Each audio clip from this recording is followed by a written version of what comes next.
Hey everybody, it's the Grumpy Meeple, and I am back with the second in what I imagine will be a historically long series of board game playthroughs for the digital version of the Gloomhaven campaign.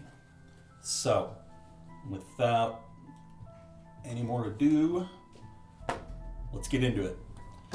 First thing I'm going to do is I'm going to add a fourth party member, because I remembered something about this game, and that is that 3 players is harder than 2 players or 4 players. It's like the hardest player count. Because the enemies are much stronger, but you don't have the fourth. You basically have 4th player level enemies, but you don't have the 4th player. So we're going to add another character.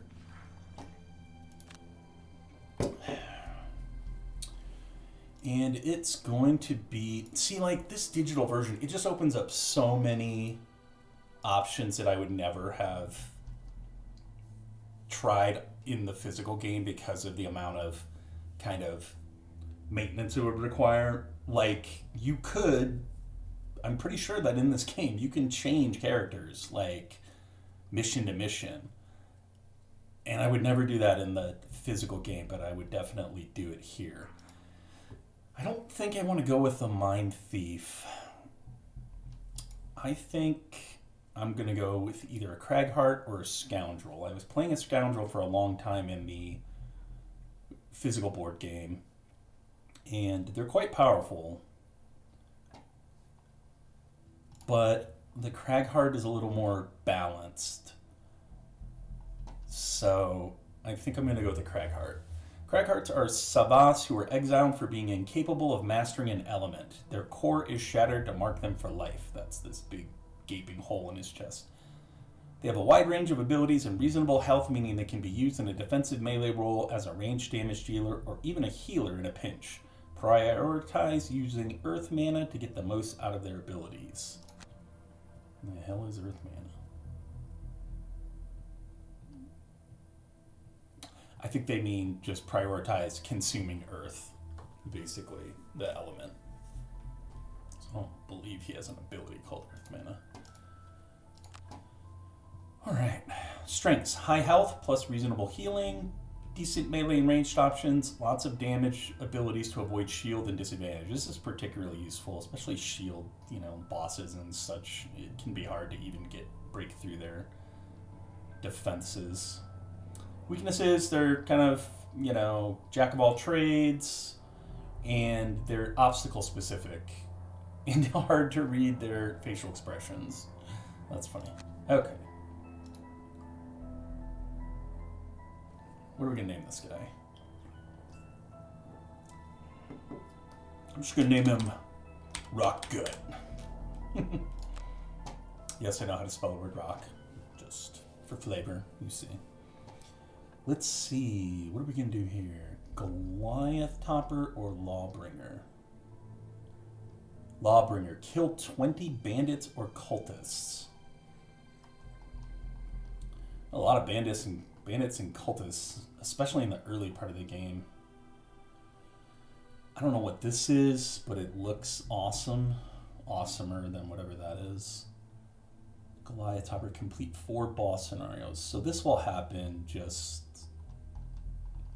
naturally, but it could take a long time.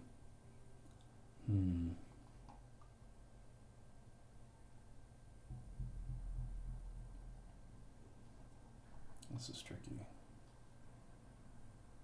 I think I'm going to go with Lawbringer. Kill 20 bandits or cultists. There is only order and chaos, that which is tamed and controlled, and that which has yet to be. This sounds like my life, my household. Gloomhaven is chaos and needs to be controlled, and the first place to start is the rampant lawlessness of the surrounding wilds. Of course, the vermins don't know any better, but humans who go against the laws of man deserve no sympathy. I could not agree more. Rocket. Alright. One thing that I noticed was one of these characters have 200 gold in your possession. Oh, this is funny. I don't think I read this before. Greed is good. There are many high and lofty goals in life. Sick grandmas and epic love. Ridiculous. Only one thing matters, and that is money. Getting the most out of it and keeping it safe. The weight of gold in your purse is a greater feeling than anything else imaginable. Grandmothers be damned. Well, that's pretty funny. So, it's showing that I'm already kind of on my way to this because I already have 30 gold, although I believe that should have been updated to 40 gold. Maybe it will update like the next time I save or something like that. Okay, let's see what his other look is. Wow. Okay, that's demonstrably cooler, so going with that. Now, we need to think... Oh, okay, and that answers a question that I had. It is only the gold in his possession, because I was just sitting here thinking, wait a minute, this is broken, because if you do play with 4 players, you start off with 120 gold. But no, it's only the gold in his specific pocket. So let's go check out the merchant real quick, actually, because I do think I need a couple of potions at least.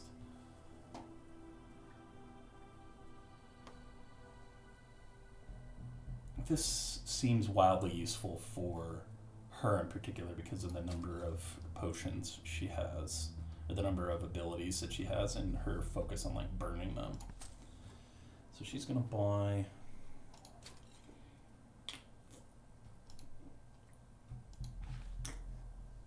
a minor stamina potion. Minor stamina potions are super useful, like across the board. I think I'll get one for him too.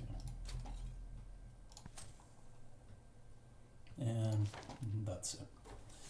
Okay, so there's really nothing left to do here other than to head out on our journey. We are headed to the Black Barrow. Embark on your first quest. Kill all enemies in all rooms. We're facing bandit archers, bandit guards, and living bones. All level 1. The archers have 5 health, 2 movement, 2 attack, and 4 range. Bandit guards have 6 health, 3 movement, 2 attacks, living bones, 5 health, but they have 2 innates, shield, and target 2. This makes them really dangerous because they hit both. They can hit multiple people or the same person multiple times. And the rewards are hidden. Let's go. Everyone needs to eat. Whatever your reason for coming to Gloomhaven, out here on the edge of the world, that simple fact is never going to change. A mercenary can't fight on an empty stomach. So when Jexera, a Valrath woman wearing a red cloak and enough gold jewelry to keep you fed for a decade, approaches you in the Sleeping Lion and offers to pay you 10 gold coins to track down a thief and retrieve some stolen goods, well, seems like as good an excuse as any to sober up and start paying off your tab. I don't know about this. 10 gold? I just spent 10 gold on a single goddamn potion. How much of a tab are we going to pay off with this amazing quest that this obviously villainous woman is offering us? This thief has taken some important documents, says the red-skinned merchant, her tail whipping about in agitation. She's got a I tail. don't care what you do to him. Just bring back what is mine. Based on Jexera's description, it was easy enough to knock around a few alley thugs and get a location of the thieves' hideout. You don't find yourself as a mercenary way out in Gloomhaven without knowing how to crack a few skulls. So your target is the Black Barrow. Sounds like a lovely place. Oh, this is funny. What is that supposed to be? Like a wheelbarrow? Encounter. There was a heavy rain last night. So I was going to say, the production value on this is really incredible. That voiceover is really great. It's a little odd that they didn't apply it to all of the... I guess it's just so much, in terms of... So much content in terms of reading all of the quest lore and encounter cards and stuff. And maybe they do read some of it that we haven't encountered yet, but it doesn't look like they read this. So there was a heavy rain last night, and the roads are now dark streaks of mud. And as bad as it is for you walking, you see that others up ahead on the road are having worse trouble. You come upon a collection of wagons stuck in the mud on the side of the road. You look around and see an odd assortment of people dressed in garish clothing. They are working to push their brightly painted wagons, all emblazoned with a marvelous and magical Techno Circus logo, out of the muck. We just stopped for a quick meal, and now the wheels have sunk into this mess. A quattrel with a fancy top hat says as you approach, I'm sure our strongmen will get us out eventually, but we certainly wouldn't begrudge a little extra help.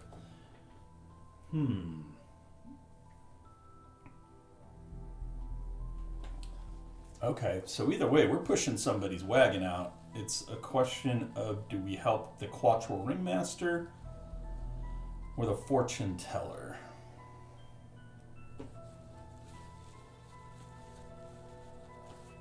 I'm going to help the ringmaster. He's the one who asked. Fortune teller didn't say shit to me, so.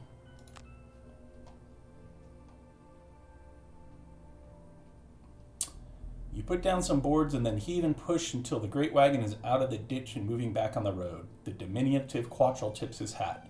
His hat? Give me some money. Well, I certainly could not have done that on my own. Your assistance is greatly appreciated. I tell you what, the next time we're back in Gloomhaven, why don't you stop by our circus and we'll let you in for free. You son of a bitch. So this is one of the kind of core elements of the game is you have these road events and city events, and you have to make decisions that kind of guide the morality of your character. And usually there'll be some kind of reward for them. It doesn't look like there's anything here, but for all I know, the other choice may well have been a negative thing. This is really, really cool. Easy enough to find. A short journey past the new market gate, and you see it jutting out on the edge of the corpse wood, looking like a rat under a rug. I'm not going anywhere near any place called a corpse wood if it's me, but whatever. Moving closer, you see the mound is formed from a black earth. Its small, overgrown entrance presents a worn set of stone stairs leading down into the darkness.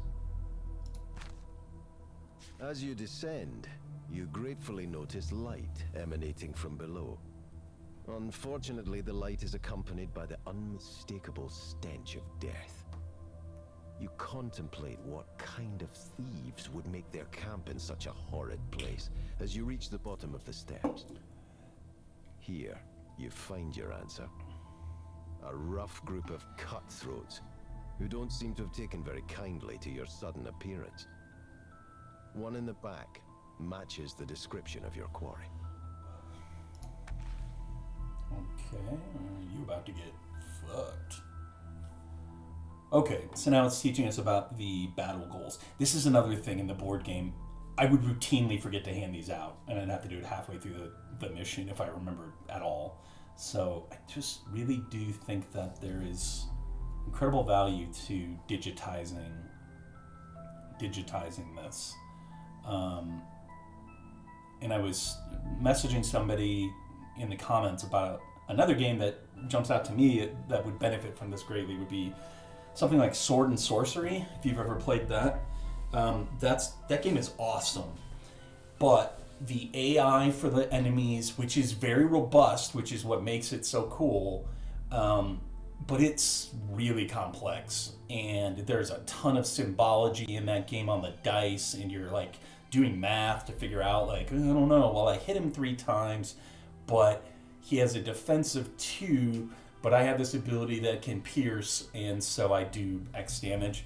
That's another game that would really benefit from treatment like this in a digital form. But let's, setting that aside, let's move on and talk about the battle goals. Battle goals are basically a secret objective that the mercenary tries to complete inside the dungeon. By secret, they mean that you don't tell your compatriots what it is if you're playing with other people, because some of these are contradictory. Like one of them will say, finish a mission without opening any doors, and the other one will say, finish a mission opening every door. So you typically don't share this information when you're playing the board game. Failing it has no drawback, but successfully completing it and the scenario will earn the character the reward shown. Yeah, this is important. You have to finish the scenario with it complete to get the reward. And so here we get to choose. Layabout. Gain 7 or fewer experience points during the scenario. 2 perks for that? Okay, that's going to happen just by default. That's the easiest battle goal I've ever seen. Experience does not come, you don't just get flooded with it. You have to use certain abilities to even get it. Like right here, trample. See, it doesn't let you. There you go. This gives you 2 experience points, but a lot of these abilities are not going to do that. So this should be fairly trivial to avoid getting that XP. Interesting. Okay. Hoarder, loot 5 or more gold piles during the scenario. That's a lot of gold. That would be tough without using an ability card or something. Scrambler, take only short rests during this scenario. They both only give 1 perk point. Let's take a look at her cards. See this, I just cannot tell you how much easier this is in this video game version. Oh my god. Because you're like, I'm looking here and I'm saying to myself, okay, loot 5 or more gold. That would be hard unless I have an ability that gives me loot 2. I'll look at my cards, and instead of having to dig through shit and get it in front of me, and I can just look. Does she have... There's a loot 1 card.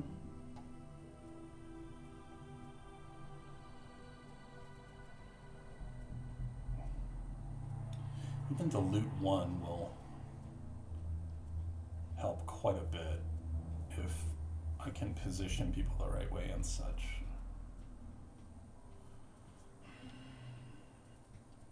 What's the other objective? Take only short rests. That shouldn't be particularly difficult either, and because I have 3 of these guys have healing abilities, and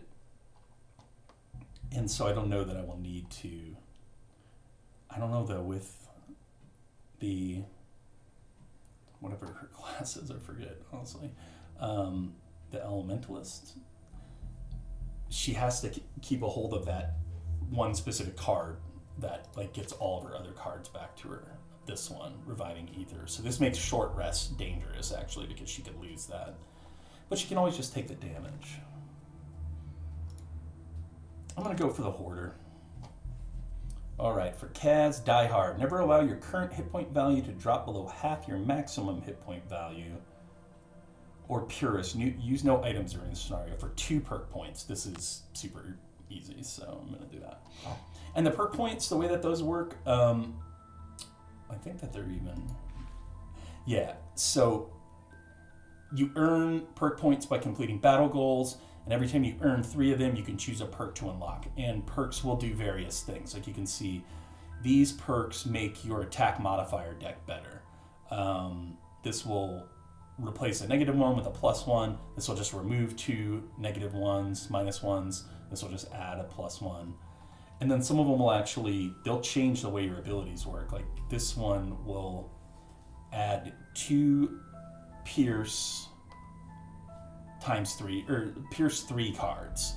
So when you're pulling your battle modifiers, instead of pulling a +1, maybe you pull a Pierce 3 and you blast past somebody's armor. Or add a stun card, etc. And so the perks are very valuable, and you do want to try to get them. Streamliner. This would be incredibly hard. Gain 13 more experience, so I'm going to go with this.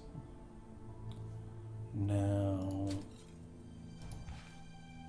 I just want to make sure. Okay, so you do have to equip your items. Be aware of that. That's what that was telling me. That's why it's popped up like that.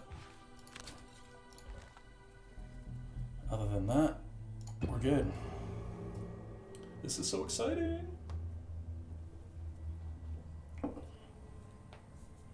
Take care of these unfortunates, your target says, backing out of the room. You can vaguely make out his silhouette, as he retreats down a hallway and through a door to his left. Well, it's not every day we get people stupid enough to hand-deliver their valuables to us, grins one of the larger bandits, unsheathing a rusty blade. We'll be killing you now. Joke's on them. If you had any valuables, you probably wouldn't be down here in the first place. This narration is great. I love it. Okay, so the first thing we're doing here is we got to decide where we want these guys to start, because they're not. They don't have to start in the positions that they're currently in. They can move around the map. So first, let's take a look at what we're facing. We've got 4 normal bandits and 2 elite bandits. They're all melee. There's no archers in this group. The elite bandits have 9 health and an innate shield 1. The normal bandits have 6 health and no innate. Okay. So first of all, I think I'm going to want to split up. These are my 2 tankier characters, so I'm going to want them out in front. Beyond that, I think we're fine with our current positioning, to be honest. You can see you have a lot of control over the map and where you're at in terms of what you're seeing. You can see there's a closed door there. You can get up pretty close to these guys. Just on a technical note, I have no sense of how this runs in terms of on a normal computer. I have a RTX 3080 Ti that I just bought, which is, like the second most powerful graphics card in existence.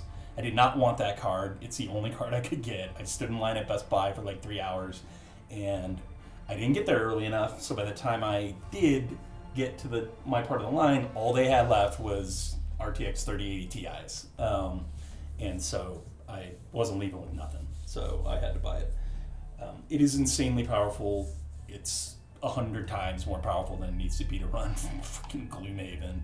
But I don't know how this would run on your PC. So just bear that in mind. Look at the minimum and recommended specs in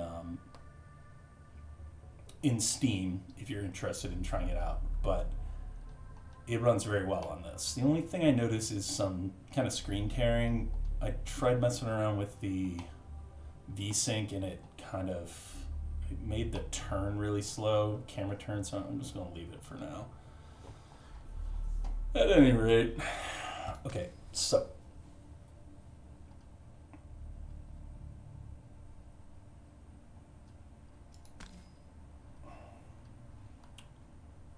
what do we want to do here? We have no idea how these guys are going to behave, but bandits in general, they don't tend to have a lot of fancy abilities. They're typically just kind of going to swing at you. They might not even move.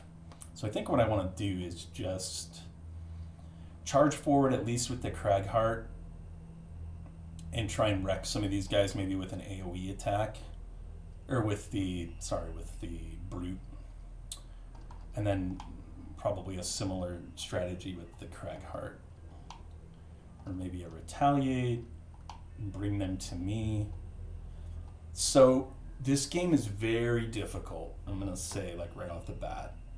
Even on the easiest difficulty setting, Gloomhaven is no joke. This is not Hero Quest. This is not, even, I don't know. I have so many of these stupid dungeon crawlers, but I can't seem to remember any of the names now.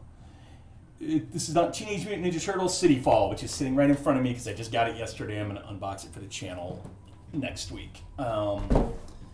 This game is freaking ruthless because they have a very simple system where your cards represent your stamina, basically, or your ability to activate. So you have health. This guy has, for instance, a health of 10. I think. I'm just make sure that that's true. I don't even know what this is. This is really nice. Now you can look at all of them at once. Oh, that's nice. Yeah, he's got a health of 10. Your Spellweaver's got a health of 6. Where can you see their... Why can't you see, like, their actual stats? That's weird. What is this? Oh, okay. Yeah, anyways. And so you have to be very careful, especially with these abilities that are burned, because there are basically two lose conditions for a character in this game. Either you get knocked out, meaning you lose all your health, this bar here, or you run out of cards to play. And so you can't just run around burning these cards because you won't be able to make it far enough into the dungeon. These represent your stamina as well as your abilities. So there's a lot of tactical decision making around when is the time to use something like Wall of Doom, where with Retaliate 2 and Shield 2, this might even be a good time because the enemy AI has a very specific way of activating as well, where they're going to target, there's like a priority order for their targeting. And to be honest, I don't remember it perfectly, but one of the elements of it is that they're going to go after, the person who's closest, basically. If they're not told, again, it's been a long time since I played this. If their action card doesn't tell them to do something different, at least. And so the point is, you can't just blast through and waste these cards. You have to be thoughtful about getting into position and then using your card. The other thing about the cards is that when you activate a character in Gloomhaven, you're basically taking two actions. You're doing the top action of one card and the bottom action of another card. You don't have to decide which top or bottom action you use when you're choosing cards, but you're locked into using those two cards during your turn once you've selected them. So in this scenario, one thing that interests me is the ability to hit multiple guys because there are so many of them. I'm looking at cards that would let me hit more than one person. So Sweeping Blow, it's got an attack 2 and it can hit up to 3 people, but you can see it's a very specific kind of form, and I can't hit 3 people with it in their current configuration. I'd have to move some people around, or they would need to move to fall into range of it. But Leaping Cleave will hit 2 people no problem. It's an attack 3 and it gives me 1 XP. Now this is, again, it's so crunchy, guys, because this is great. It'll hit 2 people, it does a little more damage than that other card, but it gives me an XP. And I took for him the quest, the battle goal that says gain 7 or fewer experience points during the scenario. So I have to be careful about using that card, because I don't want to just keep blasting that out, or any other card that gives me XP. The other thing that's important about the cards is that they also dictate not only the ability that you can do, but also your initiative. And initiative determines when characters activate in the round. So once I select all my cards, the enemies are going to draw cards as well, and they're going to get their own initiative values. And then we're just going to line up from smallest to largest initiative value, and that's the order that we're going to activate in. So if I want to get a jump on these guys, I have to choose a card that's going to activate slowly. And that's where you get into this situation of you're constantly making decisions yes, this card has an initiative of 10. That's super fast. But once I use it, it's out of my hand, and I can't get it back until I rest. So I'm kind of burning my fast card. Am I really in danger here? Do I need that speed? Maybe I want to let these guys come to me and throw up some kind of defensive ability instead, so that I can just soak some damage or do some damage back to them, and maybe they'll fall into position where I can hit them with one of those AoEs. So this is all to say, I'm not trying to over-explain this, it's just all to say that there's a lot going on in the tactical decision-making of using your abilities in this game. Disarm is a really powerful ability.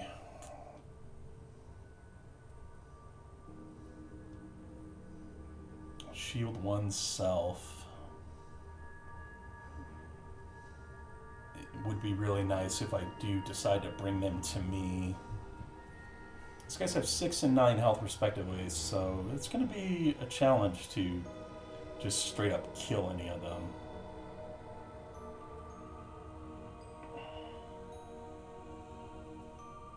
The other thing about your ability cards is you always have the option of choosing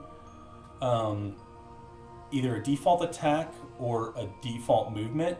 You can see the attack is related to the top part of the card, because the top part of these cards usually denotes an attack, and the kind of default movement is tied to the bottom part of the card. So if I take this, I don't have to use this ability and burn the card. I can just use it to move, or kind of just not use it at all, really. I could use it to move, but maybe I don't actually want to move. So there's just a lot of really interesting decision making. Spare Dagger wouldn't be the worst idea in the world. I could just throw it and then maybe throw a shield up.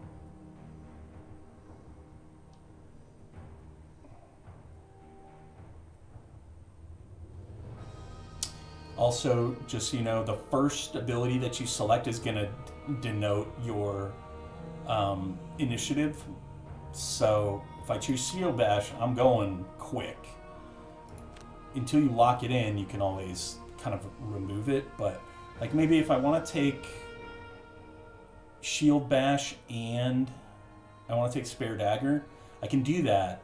I just have to decide, do I want to activate out of 27? Or do I want to activate at a 15?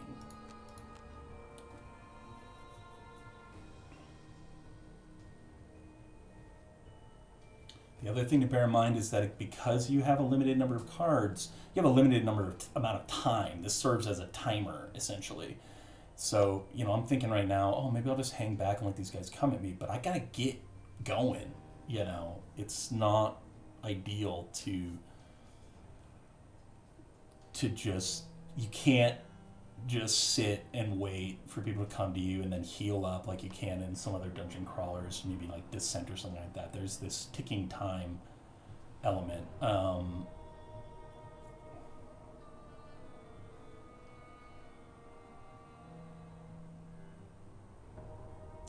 Yeah, I think I'm gonna do Shield Bash and Leaping Cleave.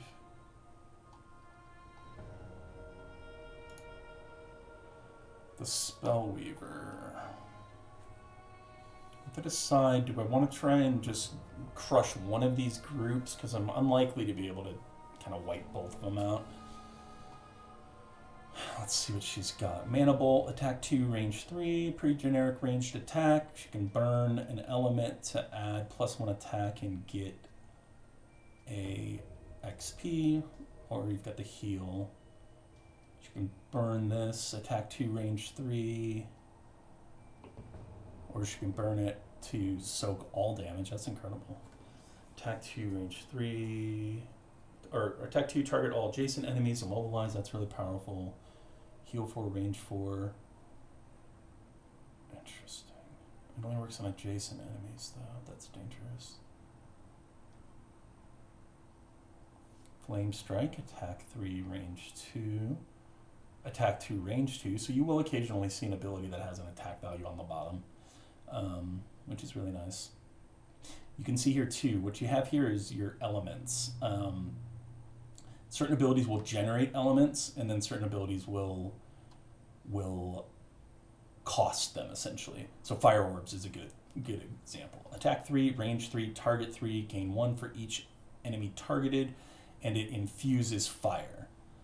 So not only am I getting this badass attack, but when I come around to use something like Flame Strike, or I thought I saw another one, or Mana Bolt, where it just takes basically any element, I can power it up basically. And so there's some really interesting stuff you can do there.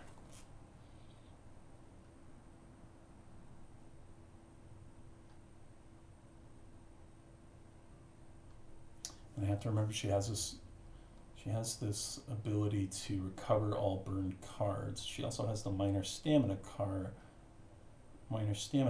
with lets her recover one of her discarded cards. Discarded is different than burned.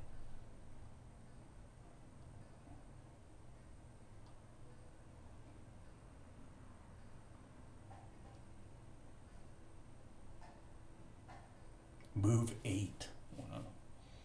That's intense.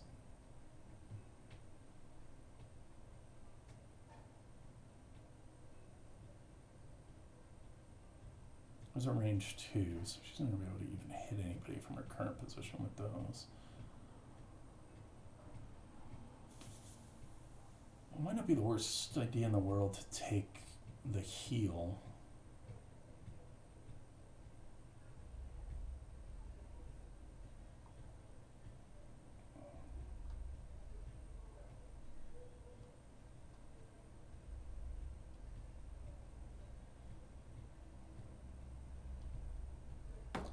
Yeah, I think I'm going to take Flame Strike and Mana Bolt.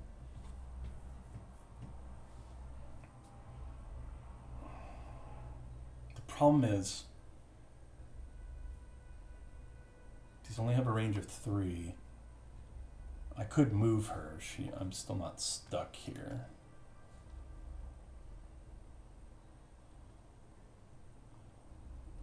Because I just want to make sure I can actually hit somebody with this. Like this one has an attack range of 2. So it might be better to wait until they kind of come after me to use something like that.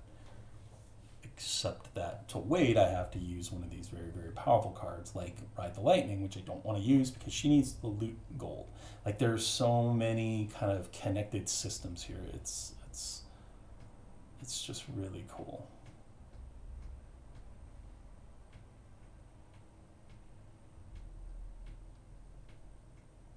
I think I'm going to start off aggressive.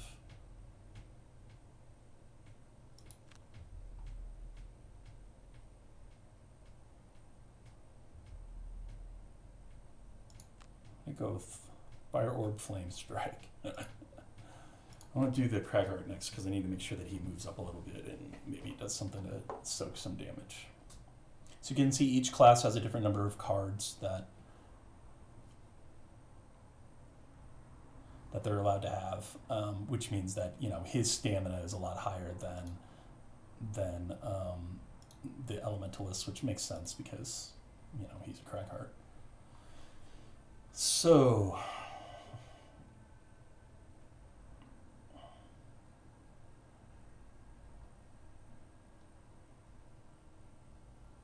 move 2, all adjacent allies and enemies suffer 1 damage. I really like that ability, Rumbling Advance. I'm probably going to take that. Because you have to be careful because it will hit your allies. So this is a good time to kind of use it.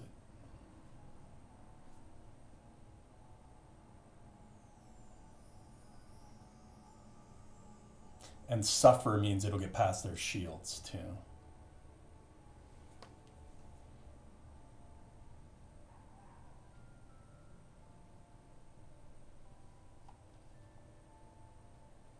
What do I choose for her? Attack 3, range 3, target 3. She's going pretty late though. Yeah, so I need to move them up, but I don't necessarily want...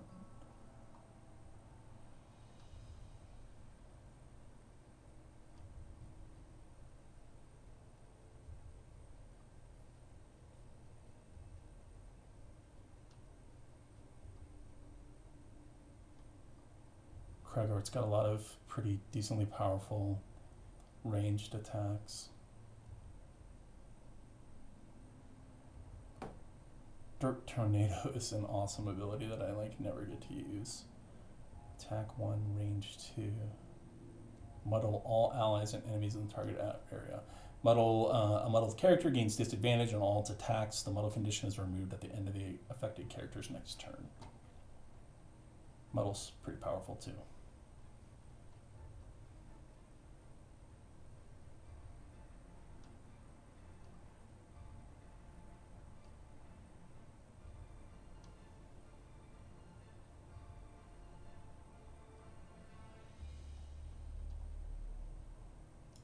I'm going to take Rumbling Advance. So he's going to move up, and he's going to do damage, and he's going to infuse Earth. So ideally, I'd like to see something that lets me burn Earth, like this.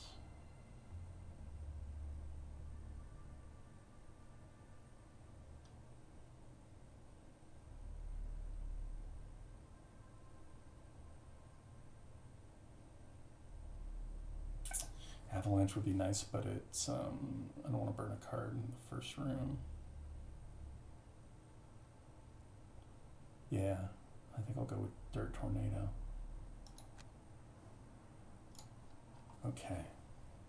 I'm telling you right now, this is going to be a slow playthrough. This is not a quick game that you just like, charge! You have to think this shit out. You're trying to, you know, you're trying to anticipate what the enemy is going to do and such, so just be ready for that. So the Tinkerer has some abilities where he's like powering up his buddies. Let's see where, enhancement field, right? Aura, you and all adjacent allies add +1 attack to all of your attacks this round. That's a really powerful ability. It might even be worth moving him there, and he can use enhancement field and power up her magic attack. I'd like to be able to get his too, but that's probably not going to happen.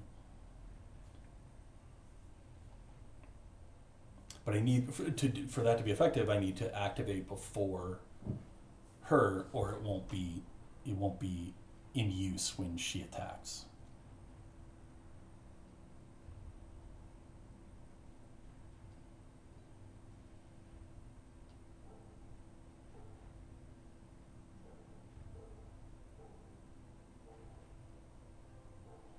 He's not within range of anybody to hit him with a toxic bolt.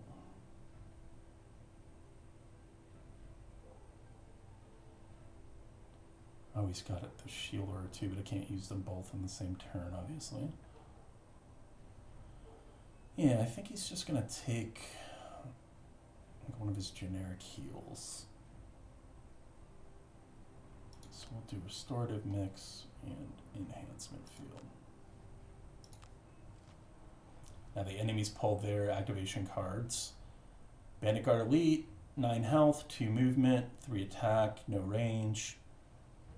They're going to move 1 and attack 3 with range 2. So these are just like their default stats, and then these cards will alter them basically, and dictate their actual movement. They're moving on a 35. They're both moving on 35. So most of my team is going to activate before they do. And she's going to activate last, which works, I think, for what I'm trying to do here. Move 1, attack 3, range 2. Move 2, attack 2, range 2.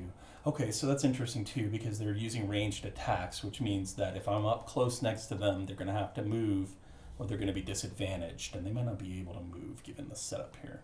Let's just get into this though and fuck some shit up. Okay, Brute's up. He's first on the initiative track. What you gonna do, Brute? Move 2, move 1 or 2, attack range 2, 2 away.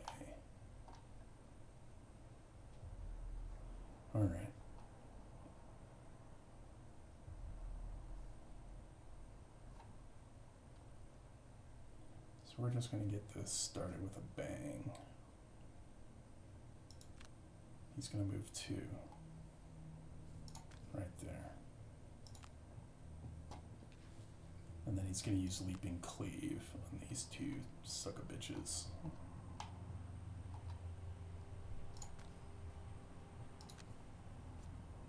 Pulls initiative card. He gets +0 on him, +1 on him. So he did 3 damage to that bandit guard and 3 as well to him because it got through the shield. And you can see this handy dandy log shows you exactly what's happening. So the attack modifier cards, it's a deck that you pull from every time you use an attack, and it basically has a random chance of, you know, buffing or screwing up your attack. So in this case, he pulled 2 decent cards because he pulled a +1, and then you subtract the shield that the elite has by default, leaving 3 damage that he did. And then with this other guy, he pulled a +0, but he doesn't have any shield, so he did 3 damage, and he did get an XP. And so we're going to want to pay attention to that, just because we don't want him burning through his XP. Tinkerer's up next. This should be pretty easy, although I should have thought about that. See, I should have thought about that, because now he's got this heal. It's not really going to do anything because he's going too early. That's okay, though. I do want to think I could move him if I intend to have the Cragheart move, which I do. Move 2, all adjacent allies and enemies suffer 1 damage. So the Cragheart can move up 1, 2, and hit these 2 guys. The Tinkerer, or the Cragheart could move 1, 2, but then he only hits him with it. The Tinkerer can move 2. Okay, that might be what. But then she doesn't benefit from the aura. Yeah, I think.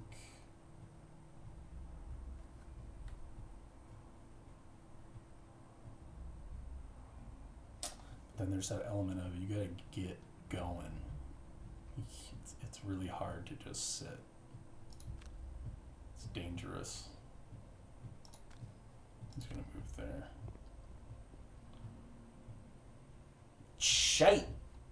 I wanted to use that. Crap. See? Gotta be careful. I'll go ahead and use this attack if I can. Why can't I hit anybody with this fucking thing? Oh, the heal. It's trying to do the heal.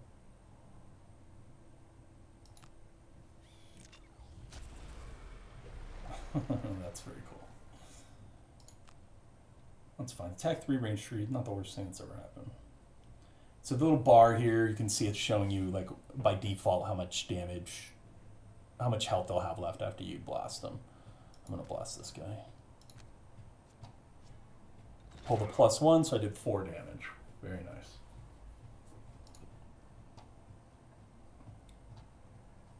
Now Craggy's going to move up.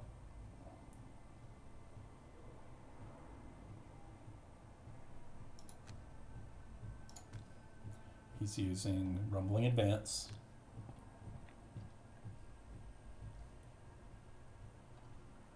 And it's showing you it's going to hit these 2.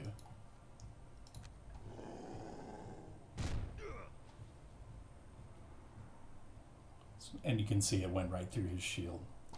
Then he's going to use his Dirt Tornado. Oh, that's right. The elements don't infuse until after the current character's turn. That's not the worst thing that's ever happened, but it does kind of suck because his Dirt Tornado is not going to be infused.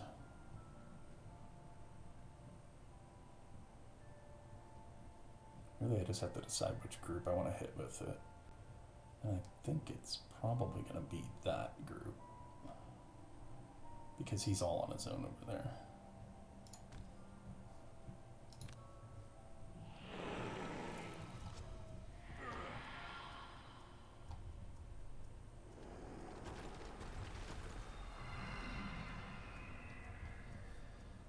So that's that muddle where they are disadvantaged now. So they're going to pull 2 damage modifier cards, and they have to use the crappier one. So it gives the Cragheart a little bit of defense.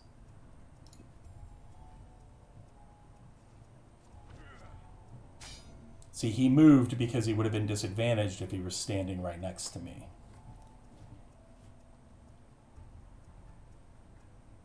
That's 4 damage that's coming in. That's quite a bit of damage already. Jesus. I'm not burning cards at this point. See, I don't know. He didn't move because he's disadvantaged either way. So he's like, who gives a shit? He only did 1 damage. So.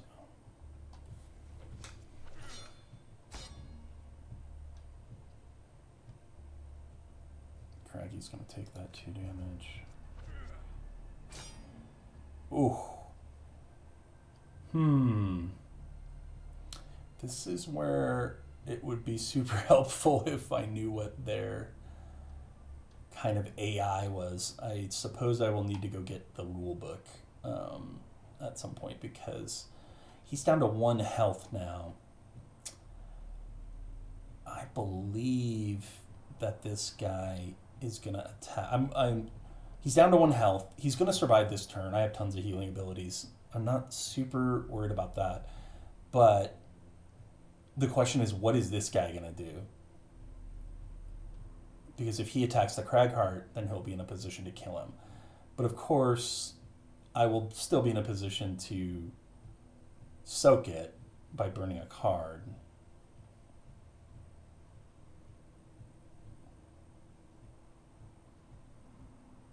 So I think I'll take that damage. What did he pull? He pulled a +1. Isn't he muddled as well? Oh, he pulled a +1 and a +2, and he had to use the +1. So he's doing 3 damage to the brute.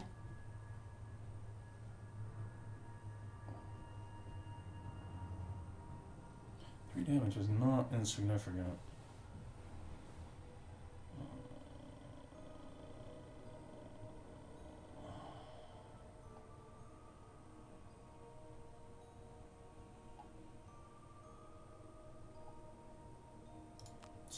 It's too early to be burning stuff.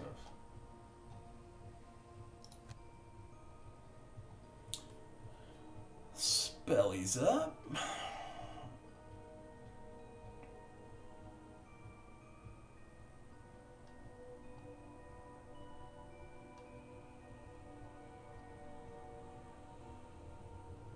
Attack 3, range 3, target 3.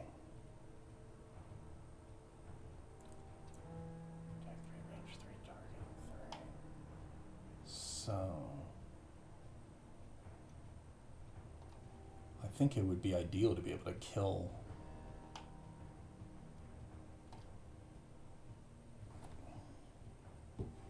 those 2, perhaps, or even attack 3. Should come damn close to killing this elite over here, but she'll have to move. Can she get close enough? 1, 2, 3. What are her move options? 1, 2, 1, 2, 3. 1, 2, 3. She can hit him. 1, 2, 3. Yeah, that's what she's gonna have to do. She's gonna move. And then she's going to use fire orbs on him, him, and him. She's going to burn this card, but just remember that that's what she does. That's her whole shtick. Oh, I didn't think that would be shielded. She pulled some real shit modifier cards. Got one of them.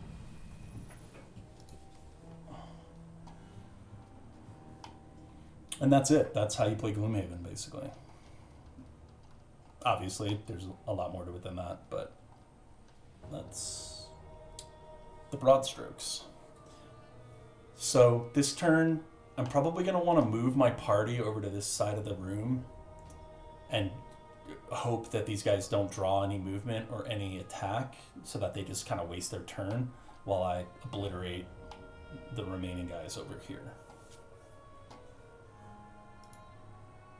And this is where this overall view is super useful because I can see what I have left and what I can do with that. One thing I know for sure is I need some serious healing because both the Brute and the Cragheart have taken major damage.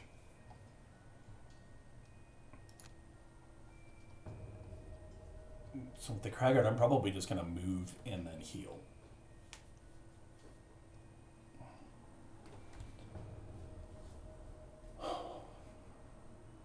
I do have Earth and Fire infused. I do want to keep that in mind.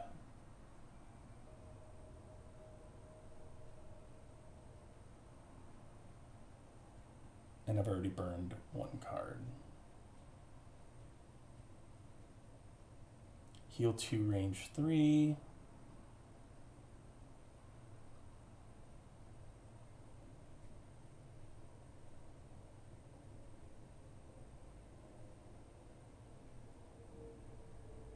This is a really interesting ability. Create 2 single hex obstacles and empty hexes adjacent to you.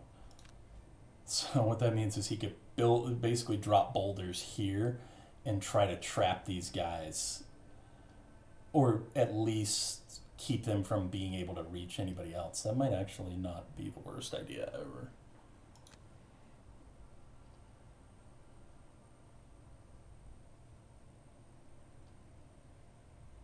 Oh, his big heal was on Rumbling Advance, right?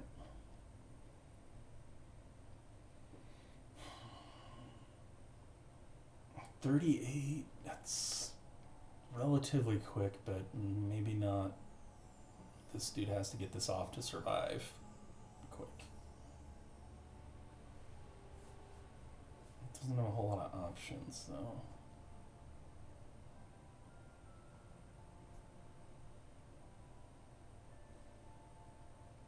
And he needs to move.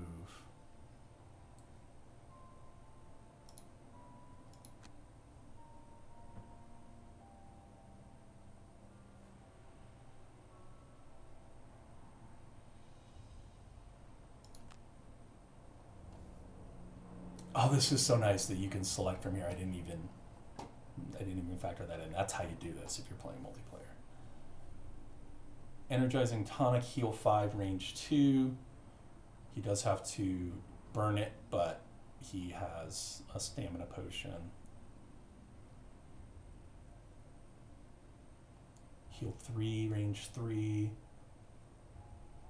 He's got Flamethrower, he could do some serious damage.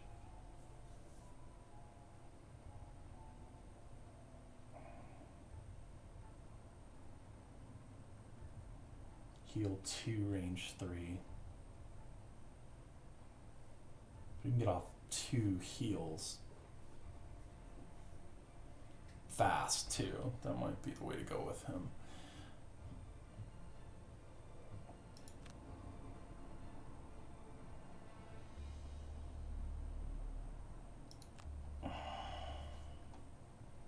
And I don't believe he has to move.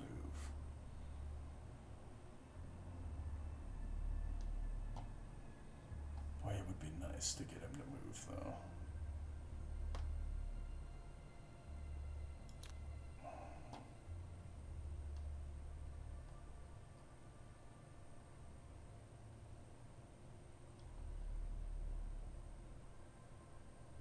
Does have reinvigorating elixir, heal 3, range 3. That's a little later than I'd be comfortable with, though. What about an immobilize? Yeah, attack 3, range 3, immobilize. Stun shot. That's really powerful too. I can stun that. Then all I have is the 2 heal, and I really need some serious heals. Those guys got rocked. Heal 4, range 4, but she has to burn it. That's not a problem. Heal 3, range 1. No burn. Super fast. That's probably going to happen. That's on the lower half of the card.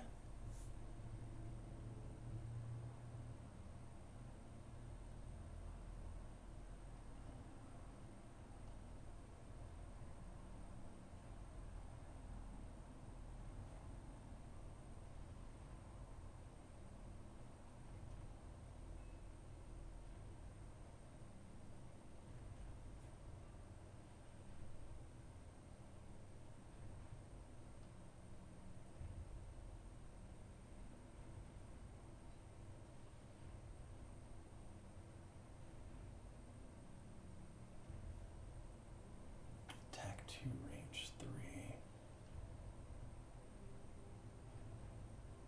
But then she's stuck where she is, which is fine. She's right in the middle of the room. Yeah, I'm gonna take these two with her.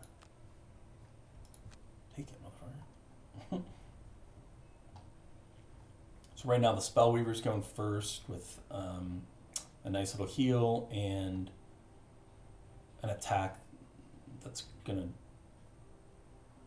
do at least 3 damage, get her some XP. Then we got heals coming out the Ayush from the Tinkerer. What is the range on that heal? Ooh, range 1. That's not good. I don't think that works. Yeah, see, she's not close enough to heal anybody with that. So that's a problem.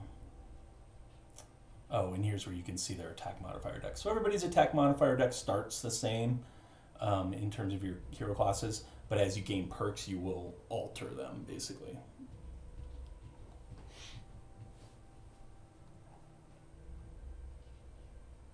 The problem here is that that heal is range 1, so I gotta move her up.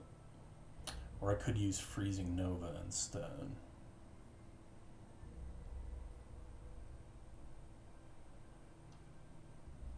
Heal 4, range 4, burn it.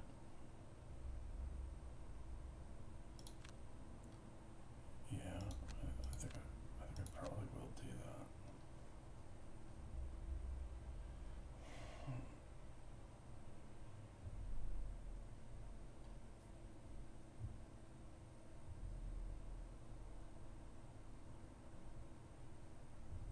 I'm gonna use.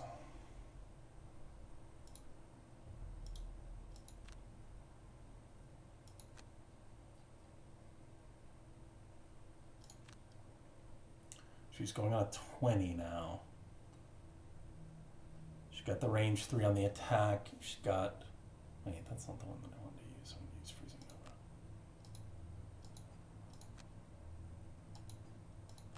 That's a little annoying.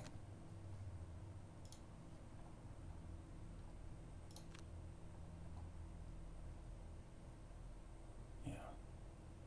Frost Armor and Freezing Nova. Heal 4, range 4. She's going on 20, which is pretty quick. And that heal is going to him. And then she's going to attack. She can weaken this. She can either weaken that bandit guard or almost definitely kill this jackass here. She'd have to pull her straight up miss, which is there's 1 in the deck of 20 cards, or she'd have to pull the -2 to fail to kill him.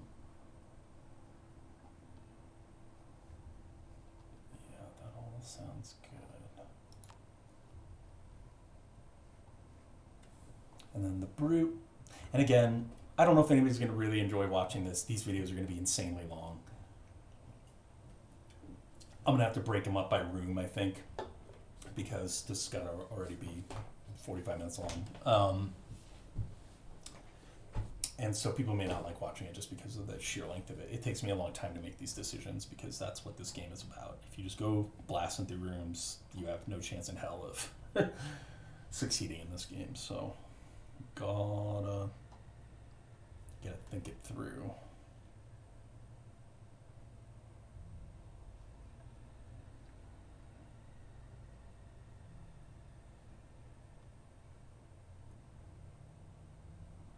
He's got attack 3, pierce 2. That would get him through that bastard's shield.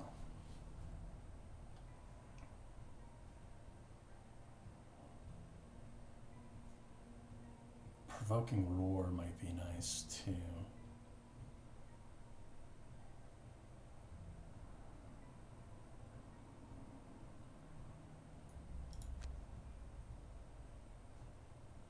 He's just going to go with Wall of Doom and Trample and try and take out that elite early.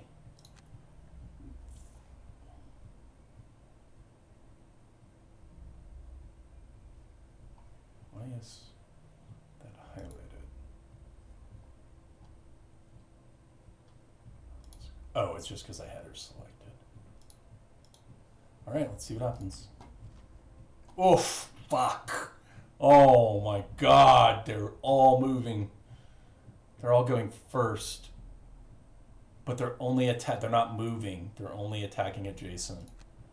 So that's going to be a problem, but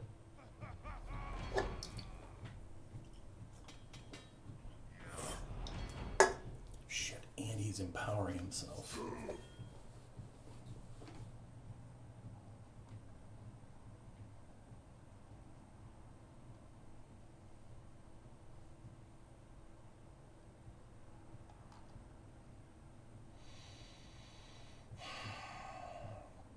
Now I have to decide, do I want to burn one of my cards or just take that damage and hope that that guy doesn't get through it. I think I'm going to burn because even if that damage doesn't get through.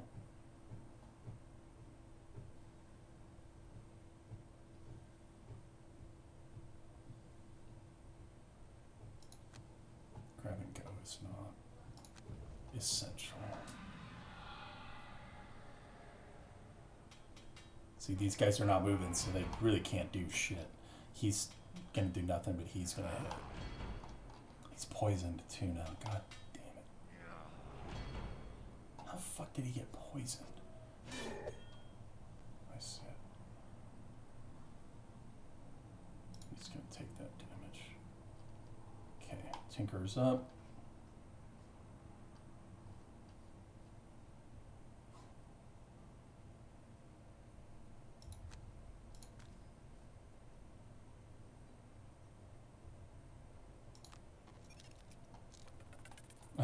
He's got his little healing contraption. And then he's doing the heal 5 on him as well.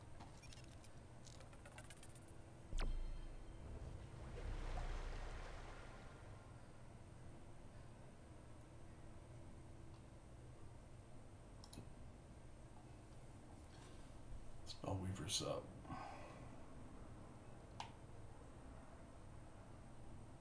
Damn, he's shielded up because he's shielding on top of his innate.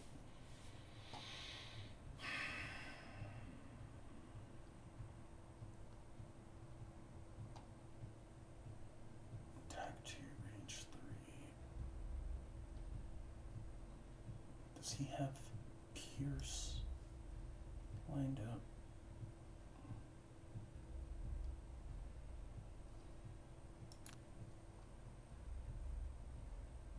Yeah, Pierce 2, attack 3.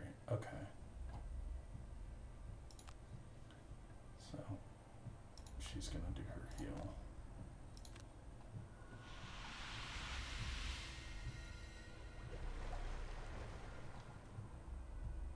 Ah, that's right. All it does is remove the poison. Fuck. Kill that asshole.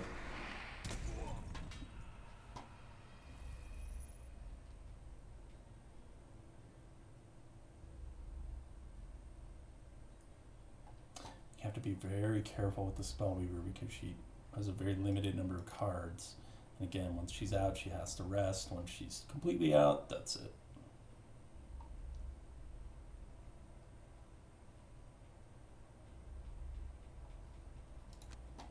I think she's okay for now.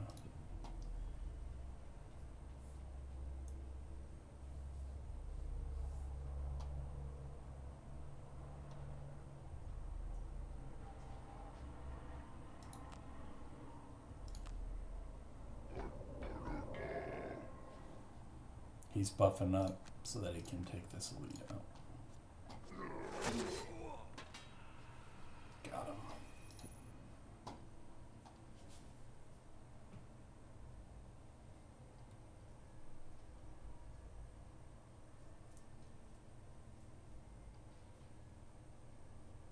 Craig Hart is back up to 8 hit points. So he doesn't need the heal for himself. He could throw it on the Brute, who's still only at 2 hit points. Attack 2, range 5, immobilize. So he can conceivably, yeah, he can definitely immobilize that guy, which means he'd have to pull a ranged attack to be able to do anything. They also are all shielded up, so attacking isn't necessarily as valuable.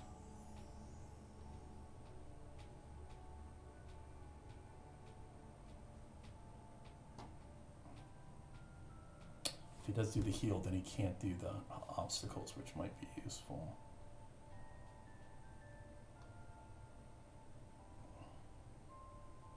This is an AoE melee attack. He's not close enough to use it.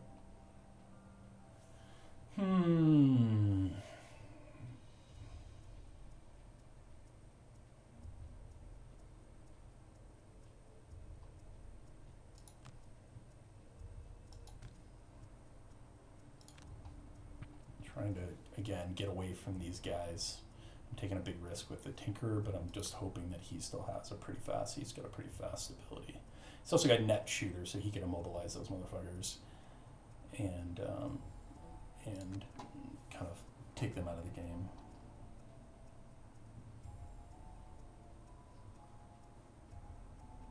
Boy, I just screwed that up. What I wanted to do was use this to move. There's no going back in Gloomhaven, folks. Fuck. Because this is useless. He can't do anything with that. And he can't move again. So he just... skipping his attack, basically.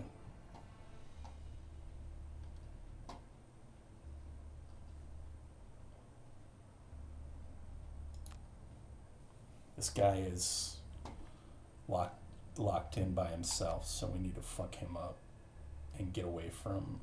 First thing I know I need to do is I gotta get the Tinkerer away from those guys over there. So let's see what we got that can get that done. They are no longer shielded. What about they had a buff? It's gone away too. Okay, first things first, get the Tinkerer the fuck out of there.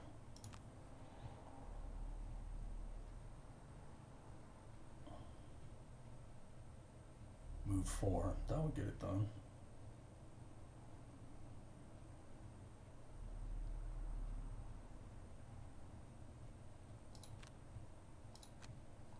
He's going to move and then he's going to heal.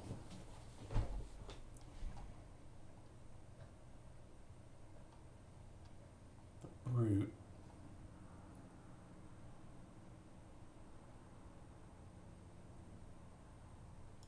He's going to use Provoking Roar.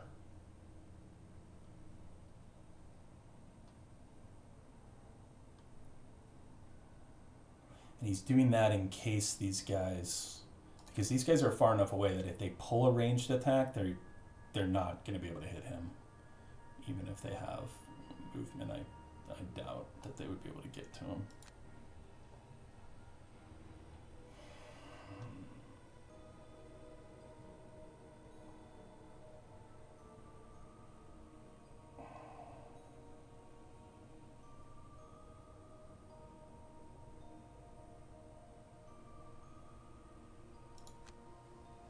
He's going to throw his dagger and do some damage to that little bitch over there in the corner. Sorry for my language. It's my board game language.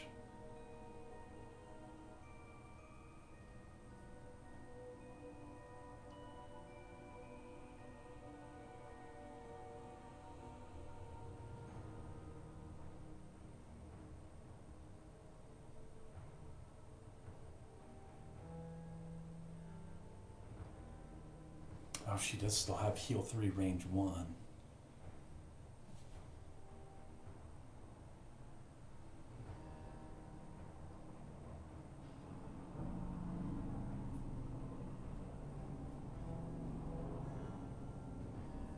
She's got heal 3, range 3. Heal 3, range 1.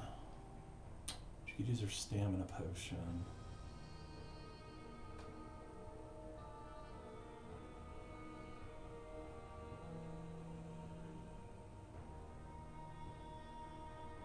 Because the problem that I have right now is I don't really want to burn another one of her cards.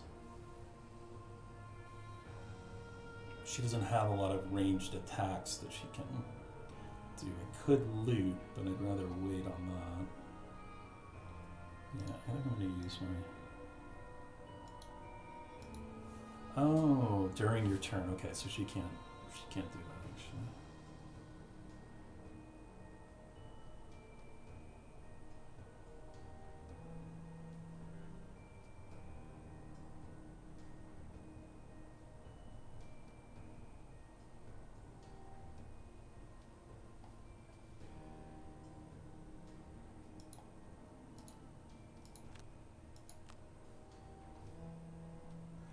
She's just gonna move and then heal that guy too. And then the Crag Heart, who's doing pretty good now.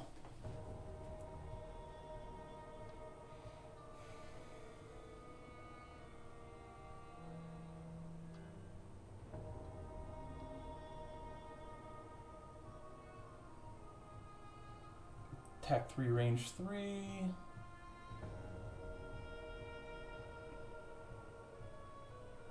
Attack 3, immobilize. That might be nice. That'd be really nice.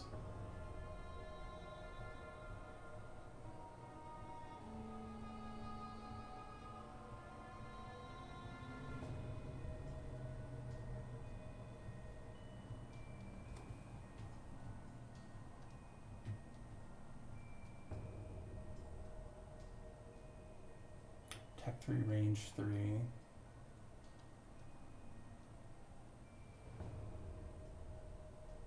Attack 3, range 3. All allies and enemies adjacent suffer 1 damage. Range 3. 2, 3. Can't quite hit them with that. Right now I'm in a scenario where this guy is likely to survive this round, which I really don't want to have happen.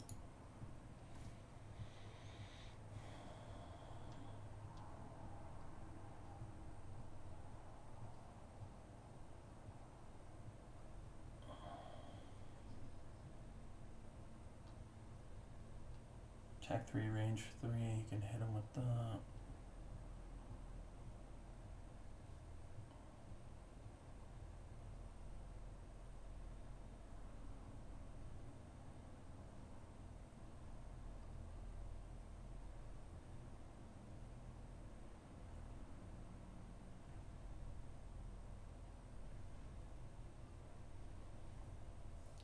We're going pretty fast. These guys are quick too, but I don't know that they're that quick.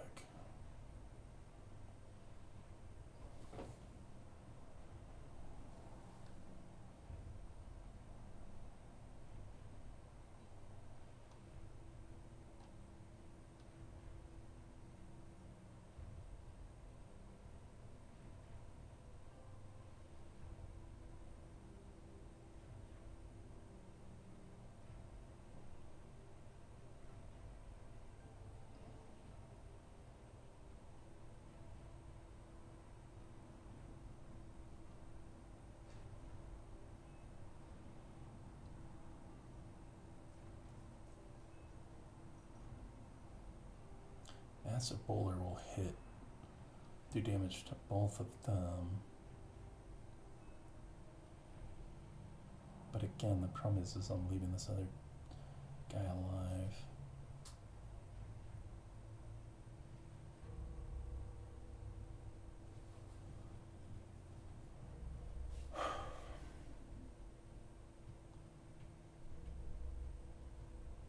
Attack 3, range 3. I don't need to push on that anyways, I would like the XP.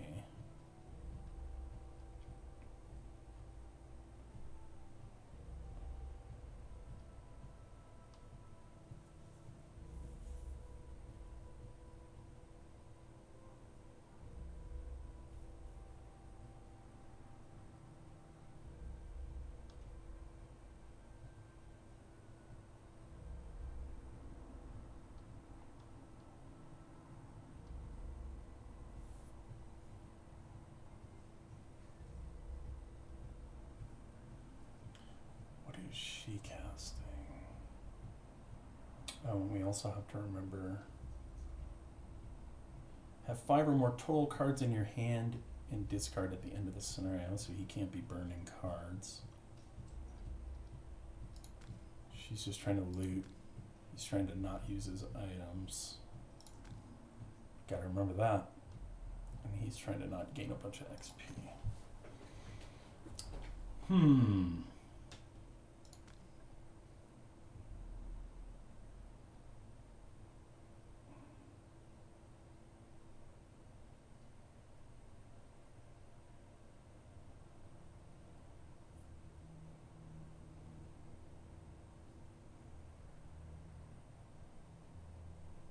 I hate this card because they're both burns.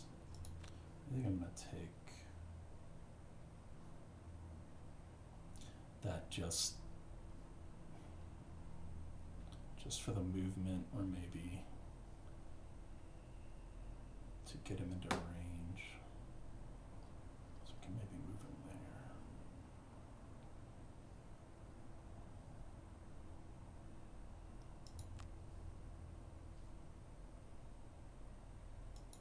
I just really want to kill this bastard. It'd be smarter to use Massive Boulder though. Do a little bit of extra damage over there. God, they're so fast.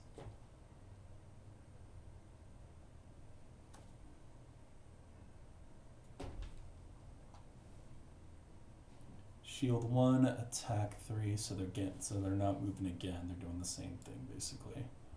You're shielding up. Most of my guys will, all my attacks will get through before they get to shield though. All I gotta do is make sure I'm not standing next to them. Okay, the Spellweaver is up.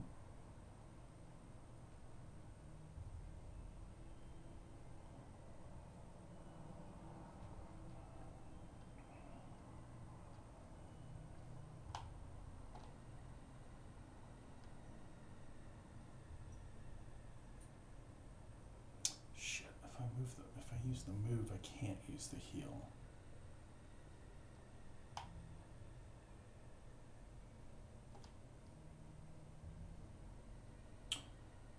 But if I don't move,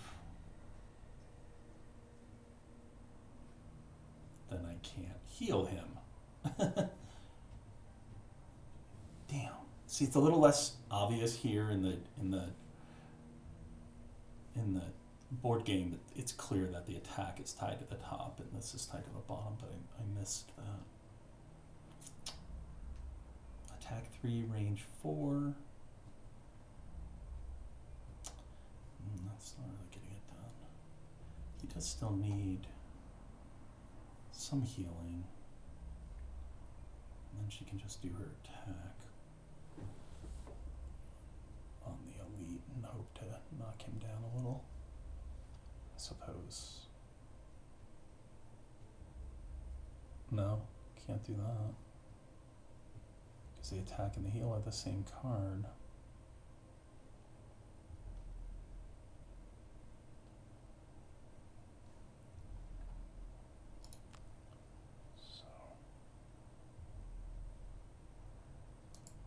See,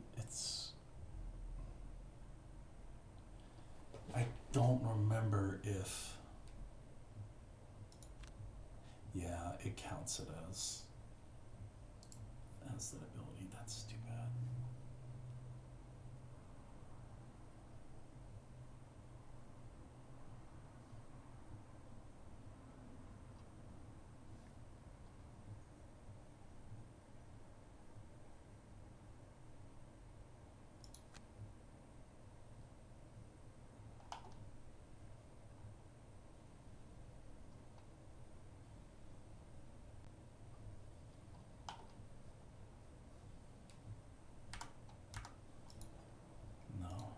Makes no sense.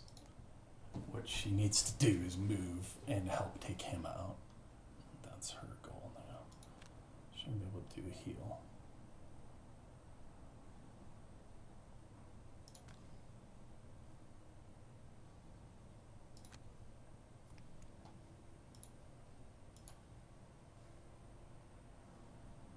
Skip the rest of the movement.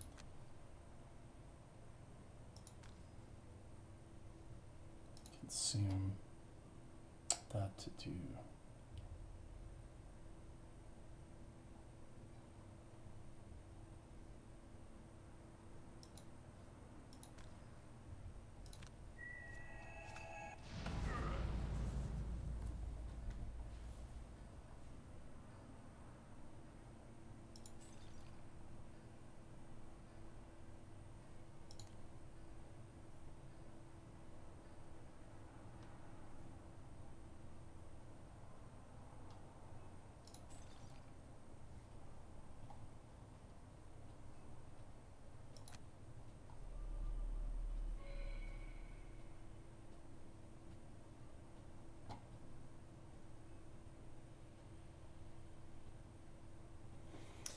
These two sources of damage suffer. No damage is incredibly powerful.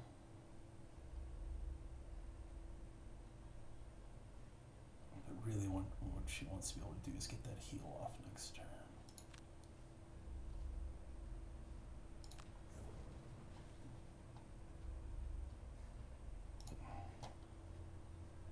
Brutes up.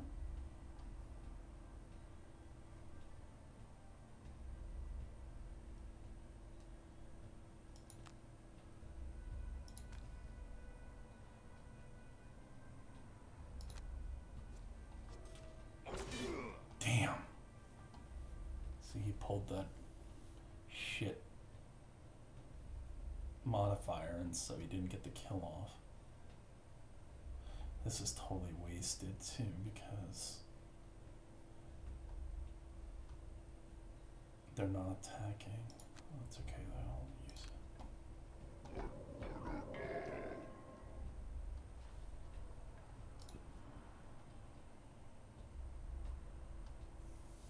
Craggy's up next. He has a decision to make. Does he throw the boulder at him to finish him off? Or does he throw it over there where he intended to throw it?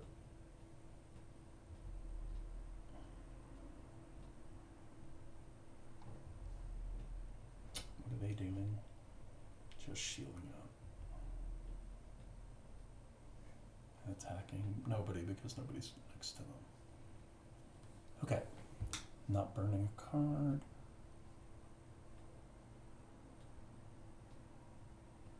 Yeah, I'm gonna throw a boulder at him.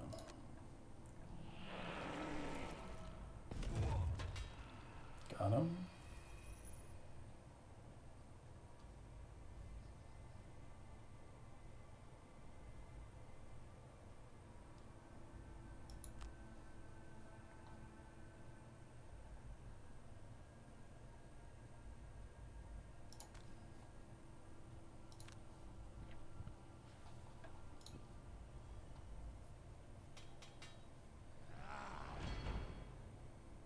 Shielding up.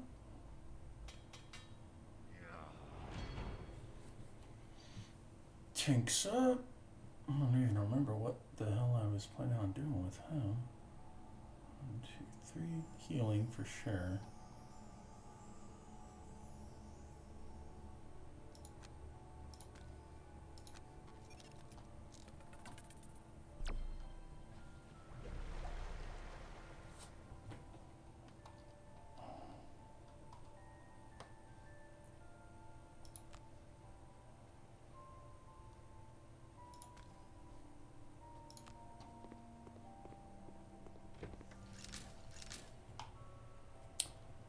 Wait a minute.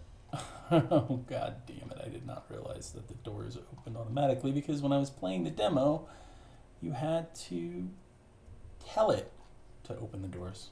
Oh, well, these guys still aren't going to do anything. I don't know what these fucking archers are going to do, but they're way far away. I guess I can see. Move 2, attack 2, range 4. They won't be able to hit him. Had to happen sooner or later.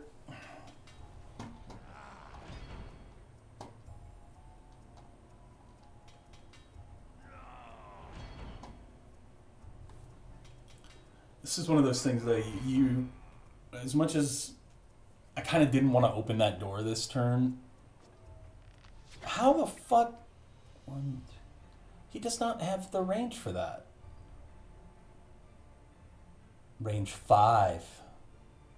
Fucker.